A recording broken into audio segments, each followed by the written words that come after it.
اللہ وحدہ لا شریک نے قرآن پاک میں سورت حشر میں آیت نمبر 18 میں فرمایا،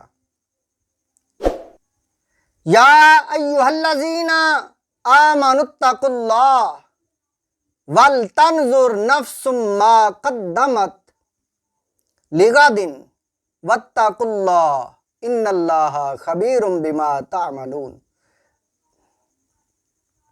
فرمایا، اے ایمان والو، ہر وقت اللہ سے ڈرو اور آخرت کی تیاری کی فکر کرو۔ اپنے اندر، اپنے نفس میں دیکھو، آخرت کے بارے میں کیا کیا ہے، اپنے اعمال کی طرف نظر کرو اور آخرت کے متعلق سوچو کہ کیا کیا ہے آخرت کے لیے، کتنیاں نیکیاں کی ہیں۔ فرمایا، وَلْتَنْظُرْ نَفْسٌ مَا قَدَّمَتْ لِغَدٍ، کل کے لیے، آخرت کے لیے نظر کرو کیا کیا ہے آپ نے۔ وَاتَّقُوا اللَّهَ، اللہ سے ڈر جاؤ، ان اللہ خبیر بما تعملون، اللہ وحدہ لا شریک تمہارے ہر عمل سے واقف ہے۔ سورۃ یاسین میں اللہ تعالیٰ نے فرمایا، انا نحن نحیی الموتى ونکتب ما قدموا وآثارہم۔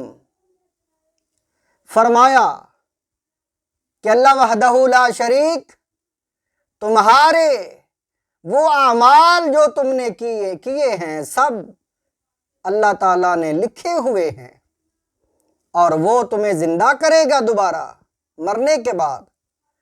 جو تم نے کیا ہے، جو تم نے ما قدموا آثارہم،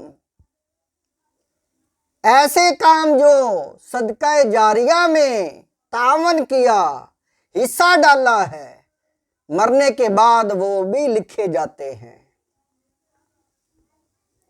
وَكُلَّ شَيْءٍ أَحْصَيْنَاهُ فِي إِمَامٍ مُبِينٍ، اور ہر چیز اللہ تعالیٰ نے گن رکھی ہے لوح محفوظ میں، ایک بتانے والی کتاب میں۔ اللہ تعالیٰ انسان کے وہ اعمال جو اس نے برے کیے، جو اچھے کیے، مرنے کے بعد اگر وہ جاری ہیں تو فرشتوں کو حکم دیتا ہے اللہ تعالیٰ کہ اے میرے فرشتوں، اس کے گناہ اور نیکیاں لکھتے رہو جو اس نے اپنی زندگی میں جاری کی ہیں۔ اگر انسان مساجد میں، مدارس میں اور کسی رستے میں نلکا لگوا دیتا ہے، مرنے کے بعد وہ استعمال ہوتا ہے تو اس کا اجر، اس کا ثواب اس کے اعمال نامے میں ہر وقت جاری ہو ساری رہتا ہے۔ اللہ تعالی ہم سب کو اچھے اعمال کرنے کی توفیق عطا فرمائے۔